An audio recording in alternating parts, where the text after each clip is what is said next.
Pernah nggak sih kamu mau beli barang yang harganya katakanlah 100.000, tapi risetnya bisa sampai 1 jam sendiri? Cek review sana-sini, nonton video unboxing. Kalau iya, tenang, kamu nggak sendirian. Hari ini, kita bakal bongkar tuntas gimana sih perjalanan belanja kita sekarang yang udah beda banget di era digital.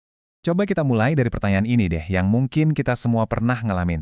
Kenapa ya kita tuh lebih percaya sama review orang asing di internet daripada iklan yang biayanya jutaan? Aneh kan? Dan apa sih rahasianya kok bisa video TikTok yang lewat di FYP tiba-tiba bikin kita pengen langsung klik beli sekarang? Kita kan sering dengar ya, istilah pembeli impulsif. Tapi, apa itu masih berlaku sekarang di era digital? Kayaknya nggak juga deh. Nah, di bagian ini, kita bakal coba patahin mitos itu dan lihat seberapa jauh bedanya cara kita belanja sekarang sama zaman dulu. Coba deh lihat perbandingannya di sini. Dulu, model tradisional itu simpel banget. Lihat barang, suka, beli, baru deh ngerasain produknya. Lurus aja jalurnya. Tapi, lihat yang model digital sekarang. Wow, prosesnya jadi jauh lebih panjang dan agak ribet ya. Ada satu langkah super penting yang nyempil di tengah, yaitu riset. Dan inilah dia momen penentuannya, bahkan sebelum kita klik buy. Oke, saking pentingnya momen riset online ini, Google sampai bikinin nama khusus buat dia loh. Namanya Zero Moment of Truth, atau biar gampang, kita sebut aja ZMOT. Keren ya namanya. Yuk kita bedah bareng-bareng, apa sih ZMOT itu sebenarnya? Jadi gini, Zemot itu adalah momen pas kamu, misalnya, lihat iklan sepatu baru yang keren di Instagram.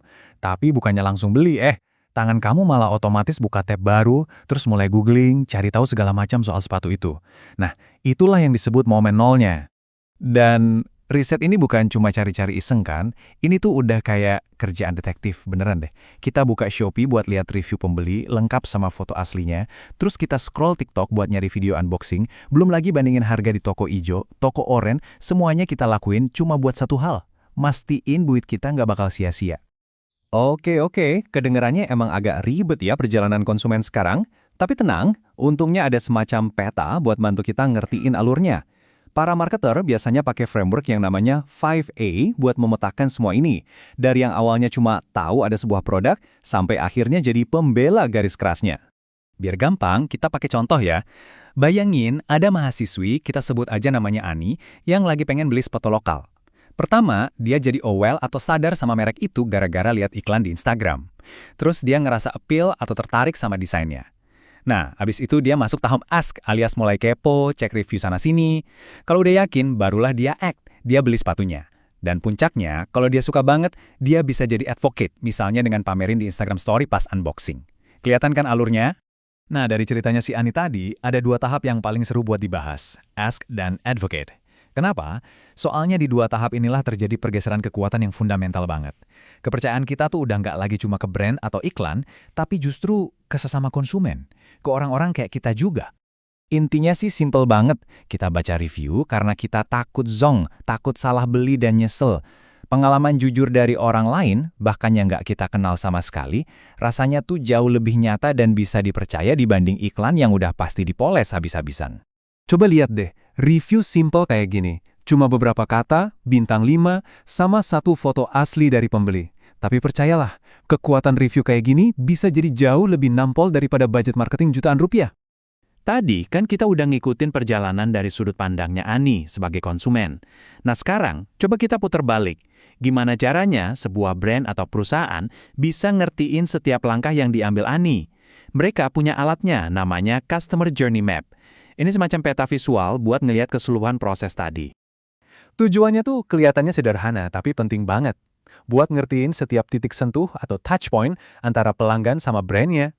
Dan yang paling penting, buat nemuin di mana letak pain points-nya. Maksudnya, momen-momen yang bikin pelanggan frustrasi, ragu, atau bahkan batal beli.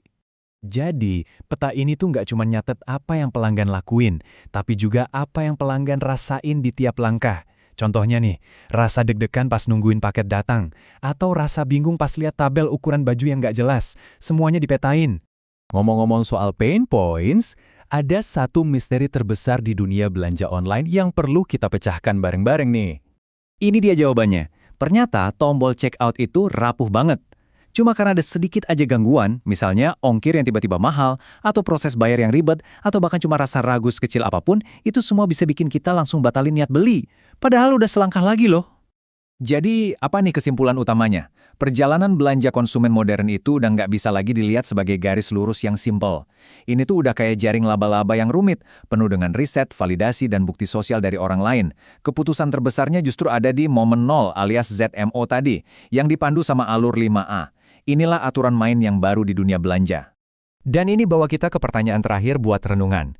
Coba deh, ingat-ingat lagi barang terakhir yang kamu beli online. Di mana zero moment of truth kamu terjadi? Apakah pas nonton review di TikTok, pas googling, atau jangan-jangan pas denger rekomendasi teman? Coba deh dipikirin, karena kalau kita paham ini, cara kita mandang proses belanja bakal berubah total.